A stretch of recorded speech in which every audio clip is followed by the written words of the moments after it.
할렐루야. 하나님은 살아계십니다. 우리 옆분 주위분들과 함께 인사 나눕시다. 잘 지내셨습니까? 잘 오셨습니다. 참 반갑습니다 하고 인사합시다. 고맙습니다. 오늘 찬양 신앙 고백과 함께 정말 아름다운 찬양 준비해 드린 것 감사를 드립니다.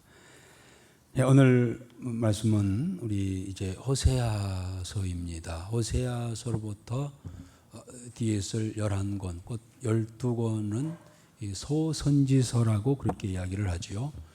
소선지서, 12권의 소선지서입니다만은 그 중에 첫 번째 책이 우리 호세아서입니다. 사실 하나님의 역사와 계획과 하시고자 하는 말씀은 다니엘서 12장까지를 통하여서 다 하셨어요, 사실은요. 그래서 끝나야 돼요, 사실. 더 이상 다니엘서 12장에 예수님께 재림하시고 하나님 나라 심판대 앞에서 그 후로 이제 하나님 나라가 세워진다 는 말씀을 하셨으니 더 이상 뭐 더 할 거 어디 있겠습니까? 그래서 다니엘서로서 사실 하나님께서 하시고자 하는 말씀은 모두 다 하셨다고 할 수가 있어요. 자, 그런데 이제 그 후로 있을 이제 이 소선지서 12권 조건이 호세아서입니다만은 그럼 과연 이 12권의 소선지서는 의 내용은 무엇일까라고 하는 것인데요. 그것은 지금 우리가 앞에 쭉 이제 성경을 보았잖아요. 역사서를 쭉 보았습니다. 역사서, 여호수아서부터 시작해서 사사기서, 사무엘상하, 열왕기상하, 역대상하, 그리고 이제 대선지서인 이사야서, 에레미야서, 에스겔서, 지난주까지 했던 다니엘서, 대선지서는 4권이죠. 에레미야, 애가까지 하면 5권입니다만은 4명의 선지자, 대선지자의 말씀이 이사야서, 에레미야, 에스겔, 다니엘서입니다. 쭉 보았습니다만은 특별히 대선지자들이 외쳤던 이야기가 뭡니까? 주제가 뭘까요? 이 나라가 이렇게 살아가다가는 하나님의 진노에 의한 심판이 있을 것이다. 그러니 깨닫고 돌아와라. 하나님께 돌아와라. 이 내용이 아니었습니까? 그러면 과연 물론 그 대선지자들이 그러한 이야기들을 중심으로 해서 했습니다만은 그 사이에 어떤 일이 있었을까라고 하는 거예요.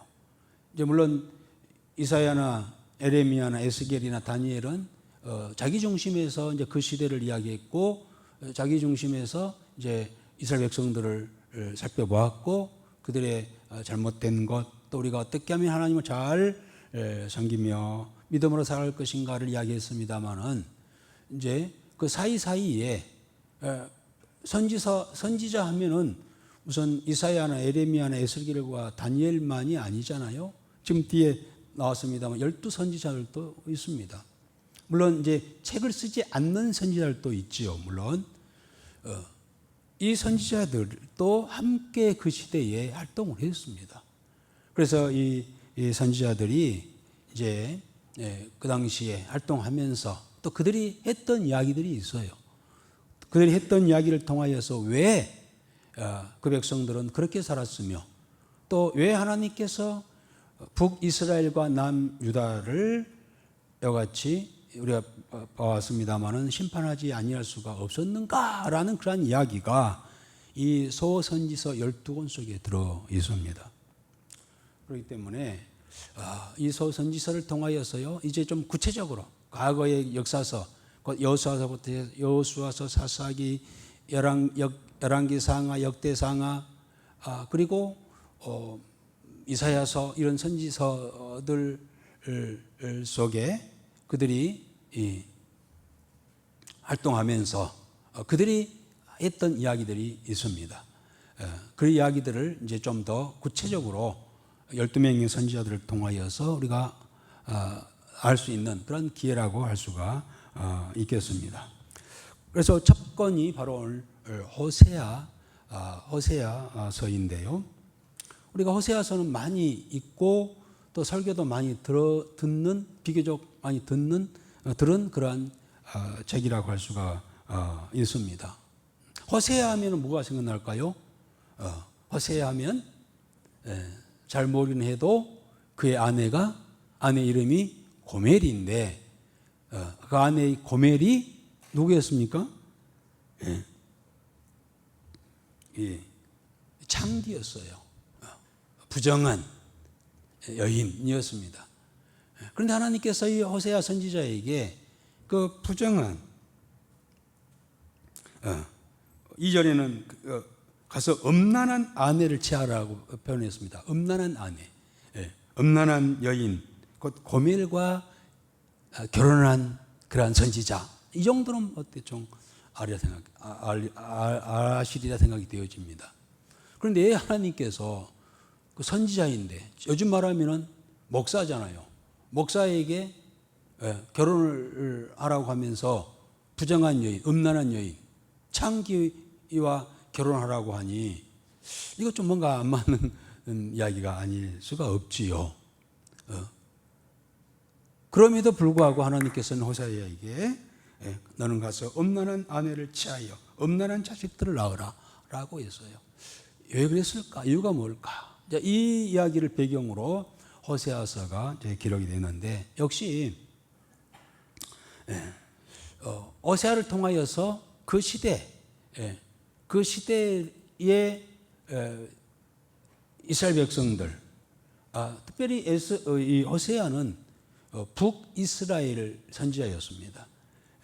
그러니까 솔로몬 이후로 나라가 두 개로 나눠졌잖아요. 남쪽은 이 솔로몬의 아들 르호보암에 의해서 이제 왕조가 계속 다윗의 왕조가 이어졌고, 북쪽은 여로보암이라고 하는 자에 의해서 나라가 세워지면서 이제 북왕국이 시작이 됐습니다. 그래서 두 개로 나눠졌지요. 그런데 호세아는 그 중간쯤 이제 1장에서 1절에서 나옵니다만은 중간쯤에 사역을 했던 그런 선지자였습니다. 그러다 그 시대에 이스라엘 백성들이 타락을 했고 음행을 했고 하나님 앞에서 그런 제약된 생활을 했죠. 한마디로 하나님께서는 이스라엘 백성들을 아내로 삼으셨습니다. 그런데 아내인 이 북이스라엘 백성들이 타락한 거예요. 우상을 섬기고 음행을 하고, 이걸 이제 알게 하기 위해서 선지자인 호세아에게 그렇게 명령하신 거죠. 너도 한번 이 음란한 여인 창기하고 한번 결혼해 살아봐라. 그 마음이 바로 내 마음이다. 하나님께서 그렇게 하시면서 그렇게 말씀하십니다. 어쨌든 이 오늘 1장은 이 호세아 가정을 통하여 불행한 결혼이라고 할 수 있죠. 불행한 결혼 생활이라고 할 수가 있겠죠. 그리고 그 가정을 통하여서 하나님의 언약을 깨트린 이스라엘의 영적 그러한 간음을 예시하고 있습니다. 그리고 호세아와 고멜 사이에 이남 일녀를 낳았습니다. 이남 일녀 3명의 자녀들의 이름을 하나님께서 직접 지어주십니다. 그리고 그 이름을 통하여 그 세 자녀를 통하여서 하나님께서 메시지를 전하시죠. 다시 말하면 다시 회개하고 돌아와라 라는 그러한 의미가 그들의 자녀들의 이름 속에 있습니다. 만약에 그렇지 않냐면은 하나님께서 진노의 심판을 할 수밖에 없다라는 그러한 말씀입니다. 물론 결국은 북이스라엘은요 역사가 208년뿐이 안 됩니다. 솔로몬의 부하였던 여로보암에 의해서 나라가 이제 세워졌지만요, 마지막 왕 호세아라고 하는 거기도 마지막 호세아네요. 호세아라고 하는 왕을 마지막에서 BC 722년이죠. 세워진 지 208년 만에 이제 아수르에 의해서 북이스라엘이 멸망을 받게 됩니다. 이 과정을, 이야기를 이제 이 세 아이의 이름을 통하여서 말씀을 하시죠. 이제 이 나라는 이방 나라에 의해서 아수르에서 흩어질 것이다. 그 과정에서 하나님께서는 결코 내가 너희를 긍휼히 여기지 않겠다. 그리고 세 번째 아들의 이름이 뜻입니다마는 너희들은 나의 백성이 아니야. 이 말씀을 하시는 거죠. 이 호세아의 이 세 자녀들의 이름을 통하여서 당시 이 북이스라엘 왕이었던 여로보암 2세, 여로보암 나오니까 좀 헷갈리는데 그래서 이세라고 했죠. 여로보암 1세는 누굽니까? 북이스라엘을 창건했던 그러한 자이고요. 그로부터 약 한 150년 후에 여로보암 2세, 좀 확대해 보세요.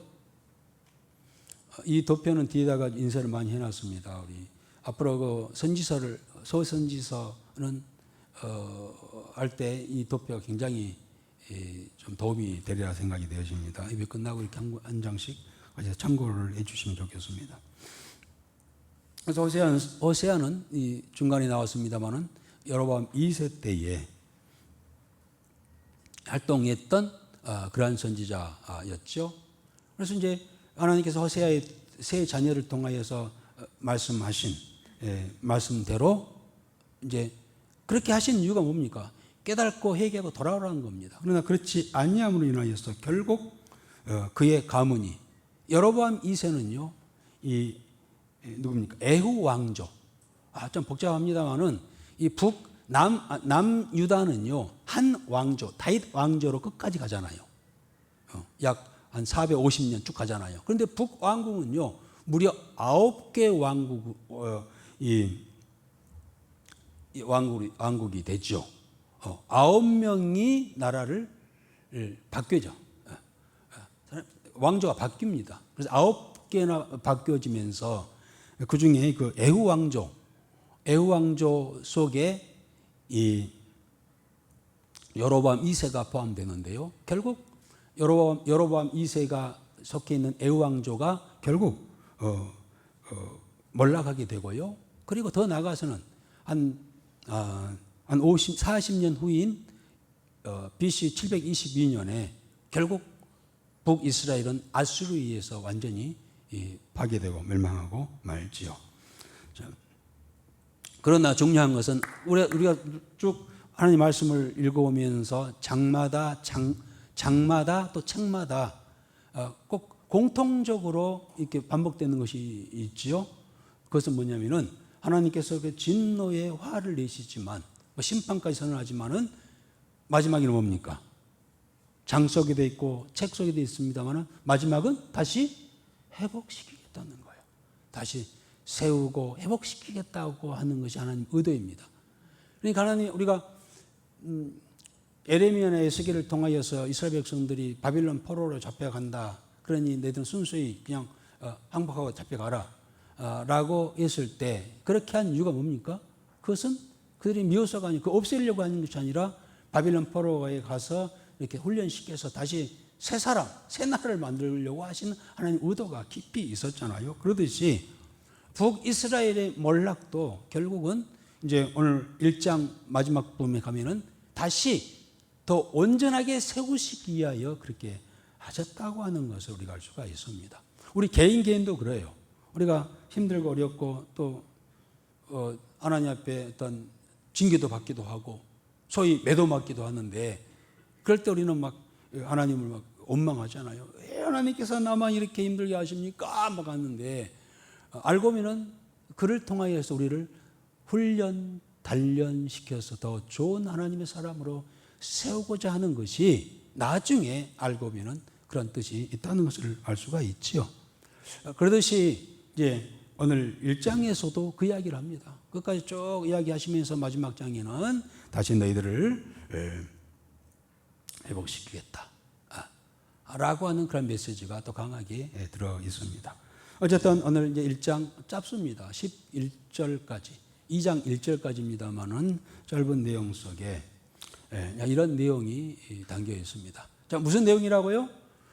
하나님께서는 호세아를 통하여서 그 시대의 잘못된 우상을 섬기고 부패하고 타락한 그들을 깨닫게 하시고, 깨닫게 하신 이유는 돌아오게 하신다는 겁니다. 하시기에 위해서라는 겁니다. 물론 그들은 돌아오지 않아요.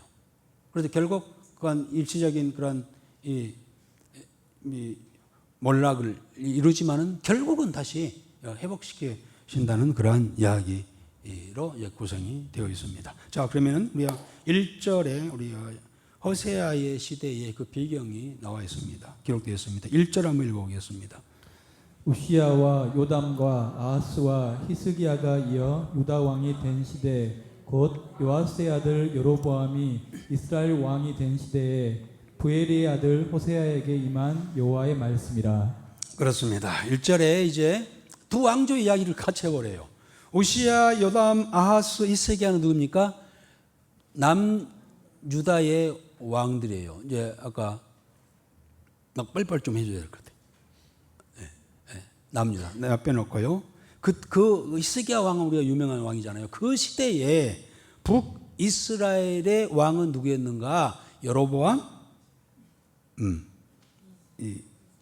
요아스의 아들 여로보암이 이스라엘 왕이 된 시대에, 그 시대를 우리가 좀 이렇게 좀 생각하면서 말씀을 들으면서 이해가 되리라 생각해서 답변을 만들 드리는 것이죠. 그 시대에 여로보암 2세 시대에 부엘리의 아들 호세아에게 임한 여호와의 말씀이라. 호세아.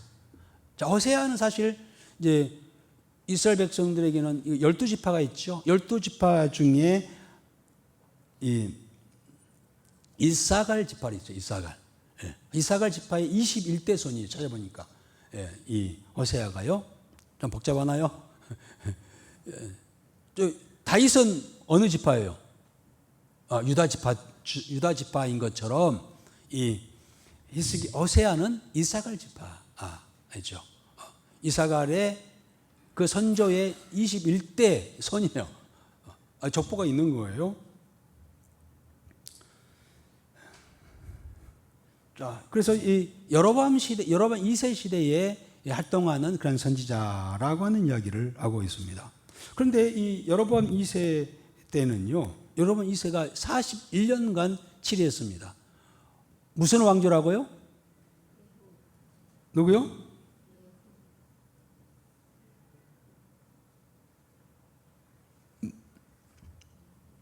누구? 에후 왕조에 속해 있는 그런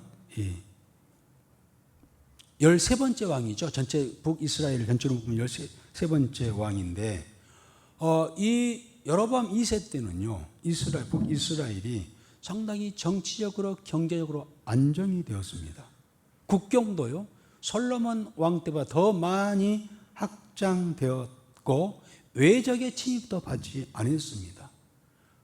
오랫동안 그런 평화의 그런 시대였습니다. 물론 평화롭다 보니까 경제적으로도 성장하여 물질로도 풍부했습니다. 경제가 잘 돌아가고 아주 잘 먹고 잘 살았어요. 한마디로 좋은 시대였습니다. 그런데 문제는 사람이 이렇게 하나님 은혜 속에 축복을 받고 풍요로워지면 어떻게 할까요? 하나님을 더욱더 감사하여 잘 섬기죠? 그러죠? 그게 맞잖아요. 하나님께서 우리를 안정케 하시고 평화 주시고 잘 되게 하시고 잘 먹고 잘 살게 해서 이렇게 했습니다. 하나님 감사합니다 하면서 더욱더 하나님을 사랑하고 하나님께 더 가까이 나가 하는 예배하기를 힘쓰고 해야 되는 것이 맞지요. 그런데 그렇지가 않아요. 풍요로워지고 더욱 잘 되면은요, 사람이 안일해지고 양락적이고 태폐적으로 흘러가요. 사람들이 죄를 짓는 이유가 없어서 짓는 사람보다요, 많아서 풍부해서 풍성해서 짓는 죄가 훨씬 더 많다는 겁니다. 이스라엘의 형편이 지금 그런 형편이요. 호세아 시대에 여로보암 2세 때 약 40년 이상. 그래서 그들이 잘 되고 잘 먹고 잘 살고 풍요롭고 하면은 하나님 백성이기 때문에 더 하나님 주신 은혜로 알고 잘 섬겨야 할 텐데 그러지 않았단 말이에요. 그들이 앞으로 이제 여로보암 2세 후에 호세아 선지자 후로 한 40년 후에 곧 BC 722년에 아수르가 망하잖아요. 앞으로 망할 것도 생각 못하고 점점 그런 이 교만과 자만과 안일함과 음란과 제약 속에 빠져 들어갔던 것이죠. 그때 하나님께서는 이제 2절 한번 읽어봅시다. 여호와께서 처음 호세아에게 말씀하실 때 여호와께서 호세아에게 이르시되 너는 가서 음란한 여자를 맞이하여 음란한 자식들을 낳으라. 이 나라가 여호와를 떠나 크게 음란함이니라 하시니. 그렇습니다. 하나님께서 어떤 면에서 엉뚱한 말씀을 하시는 거예요. 명령하시는 겁니다. 이거는 음란한 여자와 치아란 말은 정식 결혼하라 라고 그렇게 하시지요. 이거 참 받아들이기 힘든 그러한 상황이겠습니다만은 왜 그랬을까요? 이미 말씀드렸습니다만은 지금 그 시대가 하나님께서 그들을 이미 많은 민족 중에 택하여서 하나님 백성 갖고 자녀 삼으시고 다른 표현으로 하면 하나님의 아내로 이렇게 신부로 삼으셨는데 신부된 이스라엘이 아주 그렇게 방탕하고 타락한 그 모습을 보고 하나님께서는 이거 어떻게 할까? 말로는 안 될 텐데 호세아의 가정, 삶을 통해서 이야기해 주자라고 그렇게 하셨던 것이죠. 자, 그들은요, 그 시대에 그랬습니다. 그들이 이제 이 간단한 농경 사회잖아요. 그래서 농사를 잘 되게 하게 한다고 하는 이 신이 있었어요. 유명한 신. 바알 신이죠. 바알 신을 섬겼습니다. 그리고 그 아내 신이라고 하는 아스다롯 신, 여신을 섬겼습니다. 우리가 잘 알고 있는 것처럼 바알 신은 어떤 신입니까? 다산의 그러한 신이에요. 많은 것을 준다는 그러한 신이죠. 그런데 그러기 위해서는 이 바알은 신은 성행위를 통해서 생명력을 불어넣어 주어야 생산물을 많이 준다고 하는 교리예요. 그래서 그들은 바알에게 예배를 드립니다. 그런데 그 예배가 뭡니까? 완전히 타락한 술을 먹고 춤을 추고 노래하면서 그리고 나중에는 집단적인 그런 성행위를 즐기는 그런 종교예요. 그런 신이에요. 이들의 소위 바알 신에게 드리는 그 예배는 이스라엘 백성들이 하나님께 드리는 예배와는 전혀 다르지요. 이스라엘 백성들의 예배는 하나님 앞에 드리는 예배는 어떤 예배입니까? 거룩한 옷을 입고 양이나 소를 잡아서 하나님 앞에 제물로 드리고 하는 예배인데 이스라엘 백성들이 이러한 예배를 하나님께 드리는 예배는 거룩하지만 재미가 없어. 그런데 이방인들이 섬기는 이 바알 신, 바알을 숭배하는 자들이 바알 앞에 드리는 그런 예배는 보니까 재미있을 것 같아. 재미있어. 훨씬 재미있어. 그래서 그들은 그 바알 신을 섬기면서 그런 타락적이고 쾌락적인 그런 행동을 했다는 겁니다. 하나님을 버리고. 그러니까 하나님의 아내 이스라엘 백성들이 이 다른 남자 바알 신에 가가지고 창기 노릇을 했다는 거예요. 자, 이 모습을 보신 하나님께서는 그들을 깨닫게 하기 위해서 그렇게 2절에 가서 장기와 결혼하라는 겁니다. 그랬더니 호세아는 어떻게 했을까요? 그게 무슨 소리입니까? 될 말입니까? 나는 그래도 선지자인데 거룩한 신부를 맞이해서 그렇게 해야지 그게 뭔 말입니까? 라고 할 수도 있었지만 3절 한번 읽어봅시다. 3절 이에 그가 가서 디블라임의 딸 고멜을 맞이하였더니 고멜이 임신하여 아들을 낳음에. 그렇습니다. 이 선지자라고 하는 이치는요, 참 힘들죠. 도저히 이해되지 않고 받아들이기 힘든 그런 상황 속에서도 그것이 하나님 말씀이니 받아들여야 하는. 그래서 때로는 우리가 하나님 앞에서 믿음을 살아갈 때요, 우리의 의지와 감정을 포기할 때가 있다는 것이죠. 해야 할 때가 있다는 것이죠. 지금 호세아는 자기의 그러한 미래에 대한, 가정에 대한, 아내에 대한 환상도 있었을 것이고 가정에 대한 환상도 있었을 텐데, 완전히 깨트려지는 자기 의지와 생각과 감정과는 전혀 다른 그걸 버리고 말씀하신 대로 이 고멜이라는 여인과 그렇게 결혼했던 것이죠. 우리가 신앙생활, 믿음생활 오래 살아갈 때도요, 때로는 하나님께서 기도 중에 또 말씀 속에 그렇게 이해되지 않는 그러한 명령하실 때가 있단 말이죠. 대부분 거절하죠, 우리는. 거절하고 내 생각, 내 뜻, 나 감정대로 살아가지요. 그러니까 하나님과 그것이 반복되다 보면 하나님의 어떤 섭리와 뜻과 생각과는 전혀 다른 우리 삶을 살아가게 되는 것이죠. 때로는 그러한 우리의 의지와 감정을 포기할 때도 있음을 우리가 이 호세아를 통하여서 알 수 있는 그런 대목이라고 할 수가 있겠습니다. 어쨌든 얼마나 호세아 입장에서는요, 창피하고 부끄러운 일이 아니겠어요? 다른 사람들이 봤을 때 저기 호세아 선지자라고 하던데 저기 호세아도 저기 바람기 난 그런 자 아니야? 라고 생각할 수도 있고, 혹시 부모 입장이라면 어떻겠어요? 부모 입장이라면 아들이 결혼한다고 이제 며느리감을 데리고 왔는데 완전 창기를 데리고 왔네. 여기에 안행할 부모는 하나도 없겠죠. 그러한 비난을 무릅쓰고 이 호세아가 하나님의 뜻을 행하여 나가는 그 모습을 우리가 볼 수 있는 그런 대목이라고 할 수가 있겠습니다. 그리고 임신하여 아들을 낳았다라고 했습니다. 아까 말씀드린 것처럼 이남 일녀를 낳았습니다. 그리고 이 세 명의 자녀들의 이름을 하나님이 직접 지어 주십니다. 여기서부터 이제 중요한 포인트가 나오겠지요. 자, 4절 한번 읽어봅시다. 4절, 5절.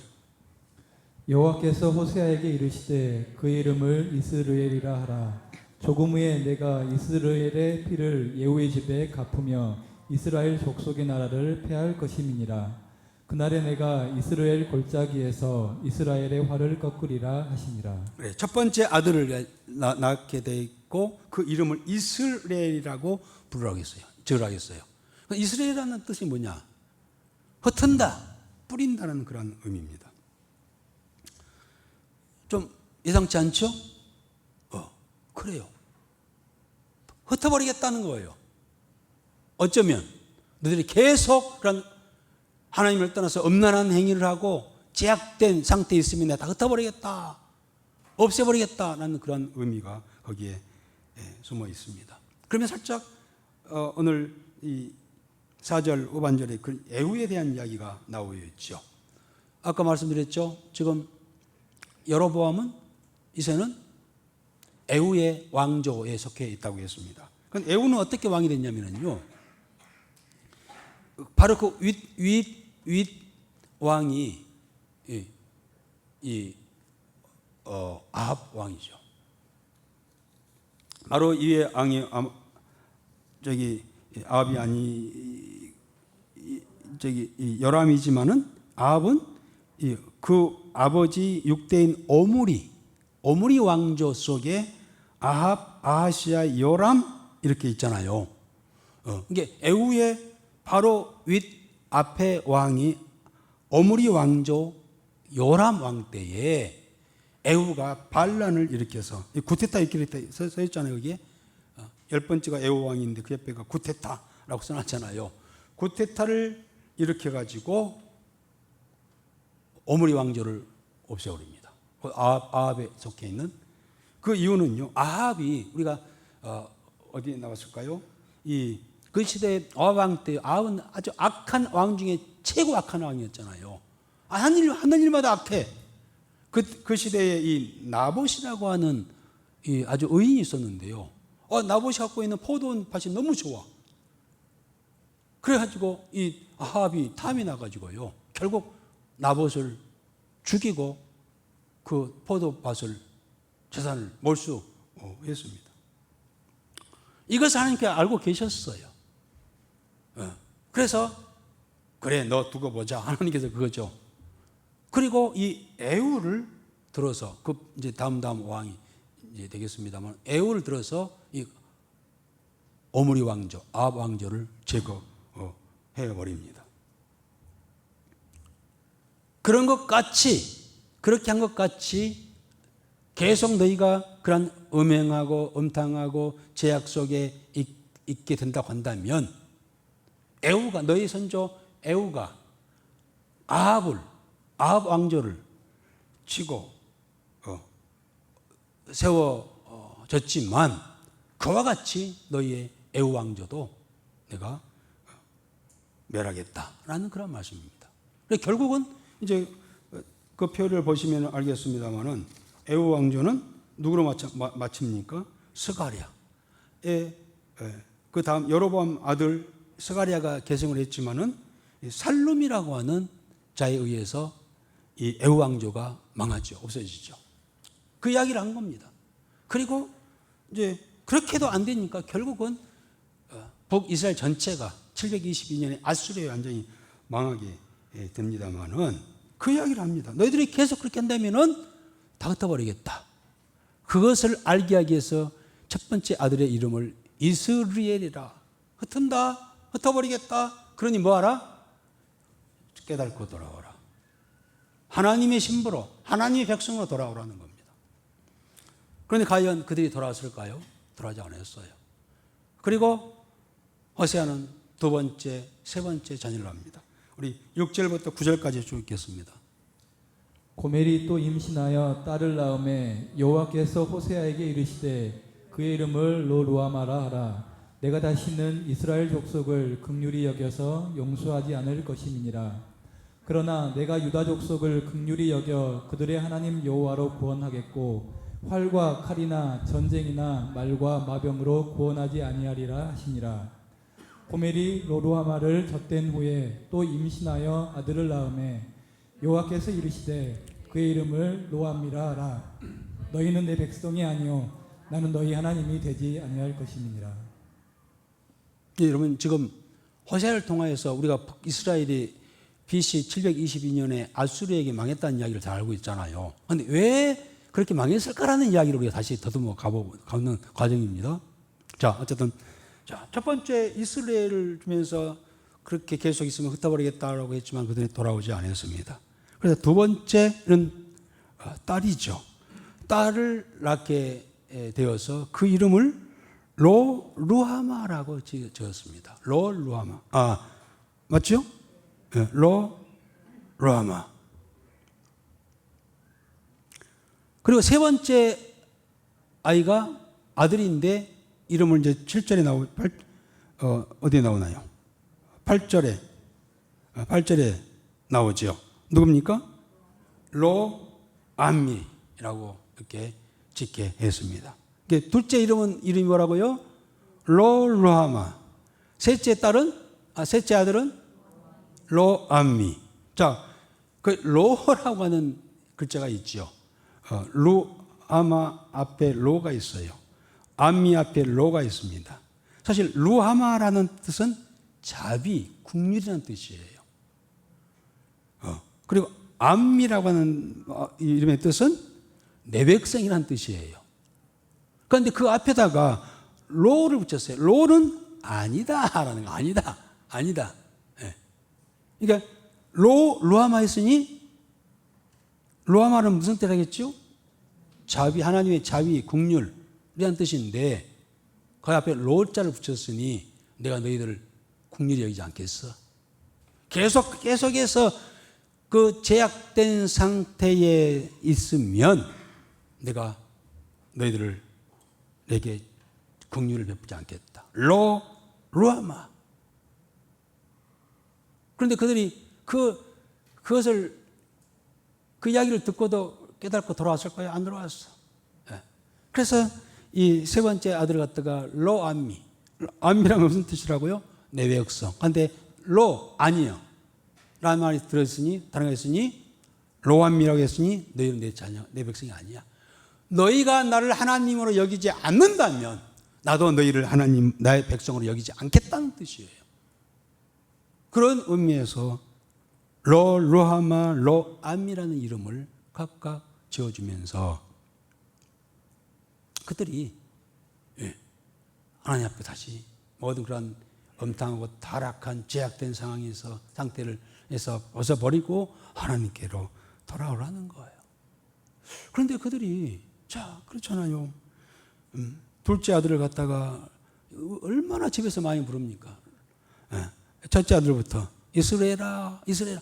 이스라엘이라는 이름을 부르면서 무슨 생각을 했을 것 같아요? 하나님께서 흩으셔. 흩으셔.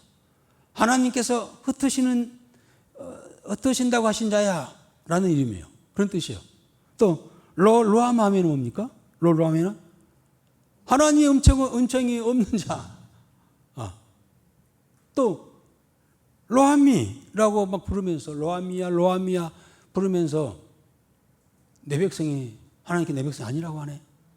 그 뜻을 계속 듣게 되잖아요.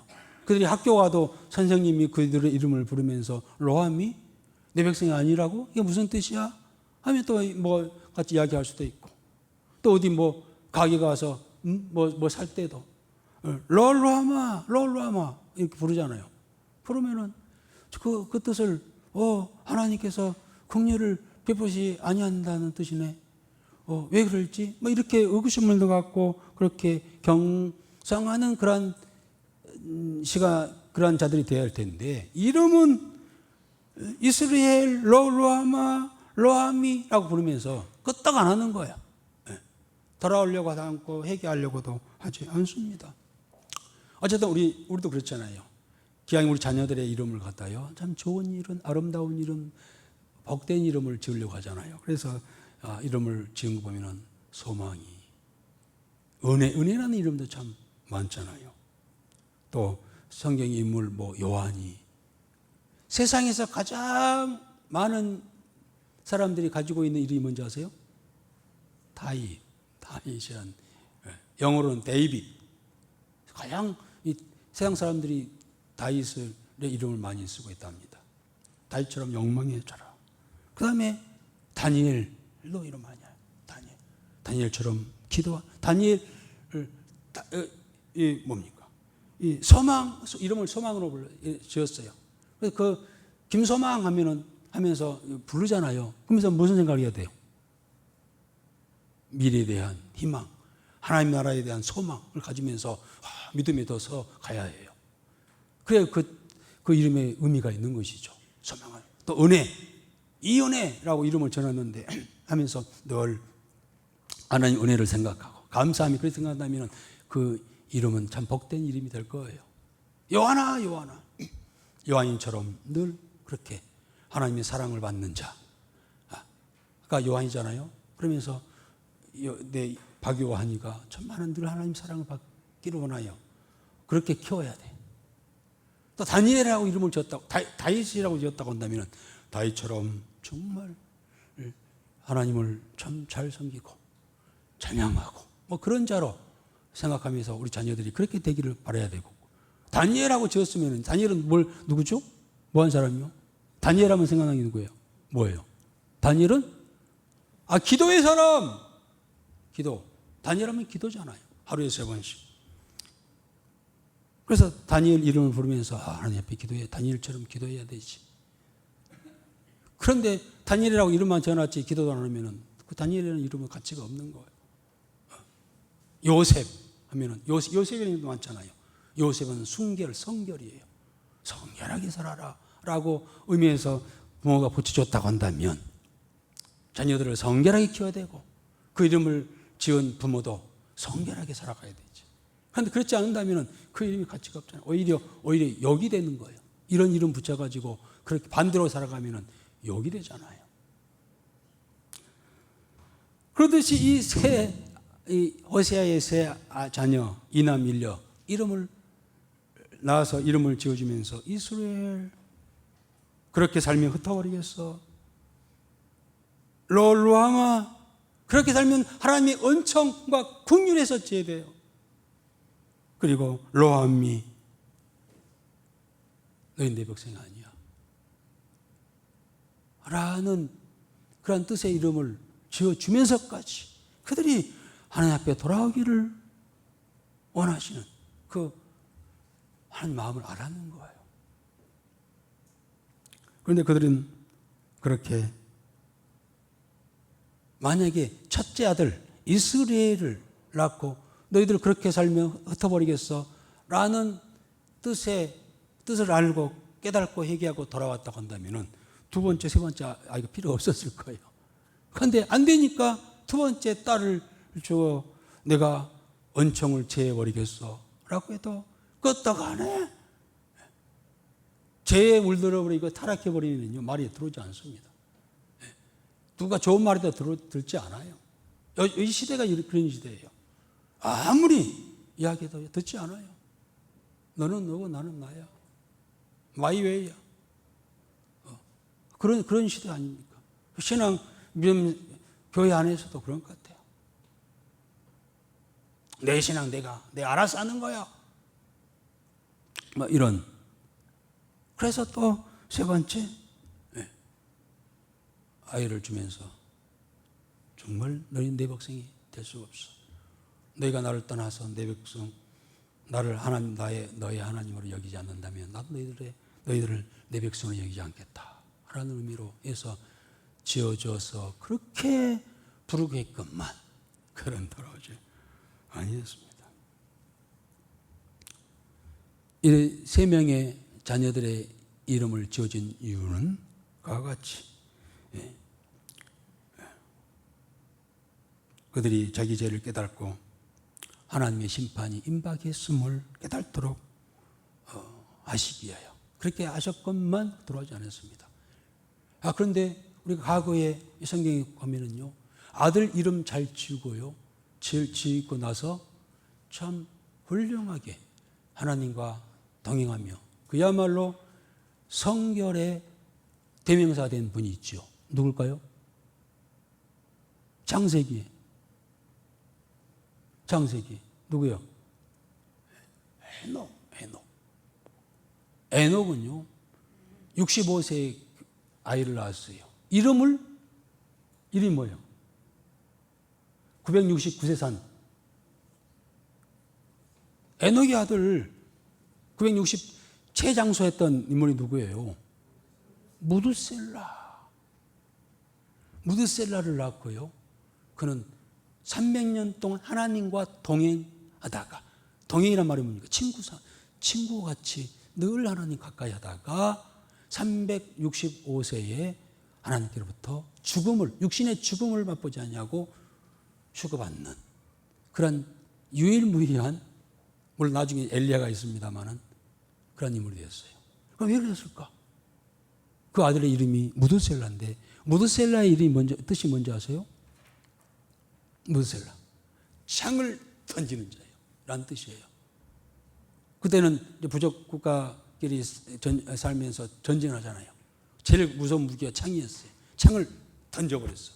맞으면 어떻게 되나요? 죽지요. 멸망하지요. 곧 무드셀라의 이름의 뜻은요 멸망, 심판을 의미하는 거예요. 그래서 65세의 무드셀라가 에녹의 아들 낳고 이름을 무드셀라로 지었어. 그러면서 무드셀라를 늘 생각하면서 경건하게 생각했습니다. 왜요? 하나님의 심판이 순간순간 있으며 앞으로 있을 것이다 하면서 얼마나 심판자 앞에서 그렇게 살아갈 때 조심히 살았겠어요. 경건하게 살았겠어요. 너무 경건하게 살아가지고요 놔두면은 이 세상에 제약이 물들까 봐 하나님 데려가셨어. 365세.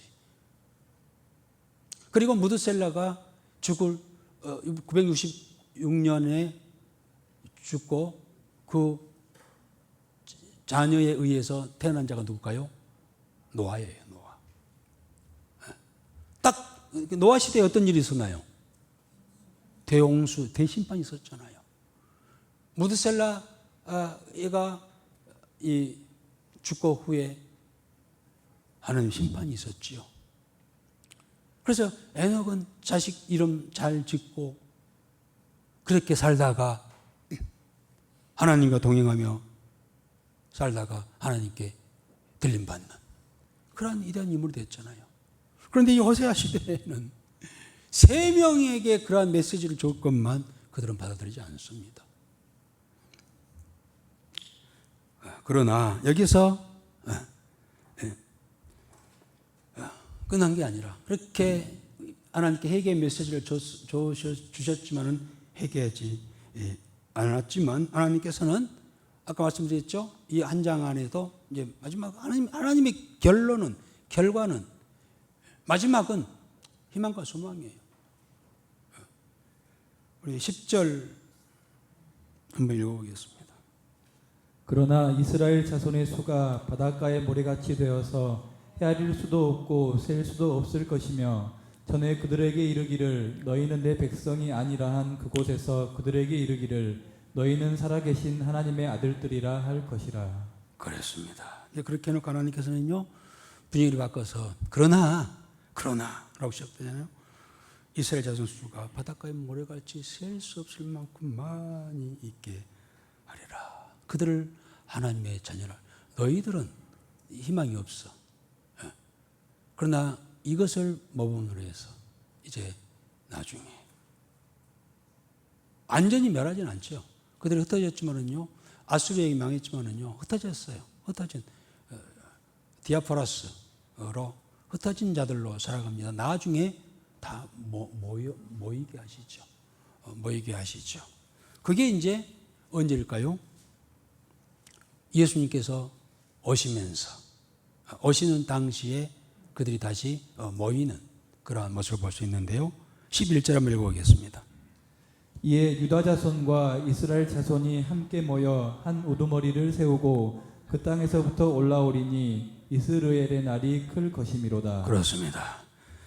유다 자손과 이스라엘 자손이 이제 함께 모여 두 개로 나눠졌던 왕국이 이제 다시 하나로 되어가지고 한 두목을 세우고 한 우두머리를 세우고 그 땅으로부터 올라오리니 이스라엘 날이 여기서 이제 한 우두머리를 세우겠다. 한 우두머리가 누굴까요? 다윗과 같은 다윗 시대의 다윗은 위대한 우두머리였어요. 다윗과 같은 그러한 지도자 우두머리를 세워 함께하게 하겠다. 그 누굴까요? 여기서 이제 만왕의 왕이신 예수님 메시아를 말씀하고 있죠. 예시하고 있죠. 그래서 하나님께서 이들을 흩으시고 훈련하게 하시는 이유는요. 그들을 하나님께서 이스라엘 백성들을 갖다가 제사장 나라로 쓰시고자 거기에 부르셨잖아요. 그런데 그게 되지 않으니 수없이 많은 그러한 과정을 통해서 훈련하시고 해서 오히려 더 크게 쓰시기 위해서 그렇게 하셨음을 알 수가 있죠. 그렇게 하지 어떻게 하려고요? 남유다와 북이스라엘 자손이 함께 모여 한 우두머리를 세우고 그 땅으로부터 올라오리니 이스라엘 날이 클 것이미로다 라고 그렇게 말씀하셨는데요. 이게 이제 예수님이시죠. 예수님께서 오실 때에 예수님께서 사역했던 지역이 어디입니까? 주로 사역했던 지역이 북이스라엘이었던 갈릴리 쪽이었어요. 그들이 이제 예수님이 오셔서 하신 말씀을 처음 갖고 왔으니 회개하라. 회개하란 말은 겸손하라는 말도 포함되어 호세아 시대에는 그들이요 그렇게 가정을 통하여서 자녀들을 통하여서 메시지를 주고 말씀하셨지만 듣지 않았어요. 그래서 결국 그러한 해를 당했지만은 그러나 예수님께서 오셨을 때는 오히려 그 지역에 가셔서 복음을 증거하고 그리고 겸손히 회개하고 돌아온 자들을 주의 자녀 삼으셔서 그들 중에 여러분, 예수님의 12제자 중에 7명이 갈릴리 어부 출신이잖아요. 그들을 통하여서 뭐 하셨습니까? 세계에 복음을 전하는 그러한 일을 하시지요. 그 이야기입니다. 육신의 이스라엘, 북이스라엘 민족으로는 하나님께서 세계상을 복음화시킬 수 없어. 영적인 예수를 믿고 예수 안에서 회개하고 돌아온 자들을 하나님 진정한 자녀로 삼으시고 그들을 통하여서 복음을 전하며 하나님 나라를 세우겠다고 하는 것이 하나님의 의도요 계획이었던 것을 우리가 알 수가 있습니다. 그로 인하여서 우리 2장 1절 우리 마지막 읽고 있습니다. 너희 형제에게는 암미라 하고 너희 자매에게는 루아마라 하라. 그렇습니다. 이제는 너희 형제에게는 암미. 암미가 뭐라고요? 내 백성. 예, 이제는 로자가 떨어졌어요. 암미, 너희는 내 백성이요. 누굽니까? 우두머리인 예수님이 오셔서 그가 복음을 전할 때 겸손히 회개하고 나아가 그를 영접하는 자들을 암미라 하리라. 내 백성이라 하리라. 아멘. 그가 누굽니까? 저와 여러분들인 줄 믿습니다. 그리고 너희 자매에게는 루하마. 루하마 뭡니까? 국률과 자비. 하나님의 국률, 그들에게 국률과 자비가 있으리라 라고 그렇게 말씀을 하고 있습니다. 오늘 1장을 통하여서 하나님께서는 여전히 죄악 속에 있는 자들을 회개케 하시고 돌아온 자들을 통하여서 하나님 나라를 이루시겠다고 하는 그러한 메시지입니다. 오늘 이 시대에 그 예수님을 나의 구주로 회개하고 예수님을 나의 구주로 믿는 모든 자들이 하나님의 암미, 하나님 백성이요 하나님의 루하마 국률을 잊고 하나님 백성이 된 그러한 복된 자들이 되는 줄 믿습니다. 오늘 이 믿음을 굳건히 갖고 하나님의 자녀로 백성으로 남은 삶을 살아가고 하나님 나라를 세워가는데 함께 나가는 우리 모든 이 샘솟는 성도들이 되어지기를 주의 이름으로 기원합니다. 아버지 하나님이 오늘 호세아서를 통하여서 그 시대에 잘못된 그러한 저들의 죄악들을 깨닫게 하시고 회개케 하시고자 하는 그러한 말씀을 듣나이다.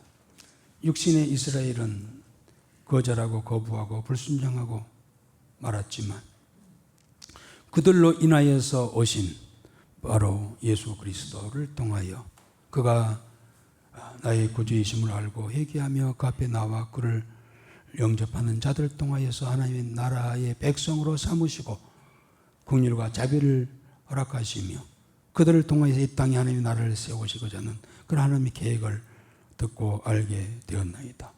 오늘 우리를 하나님의 백성으로 삼아주시는 하나님의 놀라운 은혜를 생각하면서 겸손히 우리 남은 생에 거룩하고 성결한 모습으로 하나님 앞에서 하나님의 뜻을 이루어 나가며 살아가는 우리 모든 성도들이 되게 하여 주옵소서. 예수님의 이름으로 기도드리옵나이다. 아멘.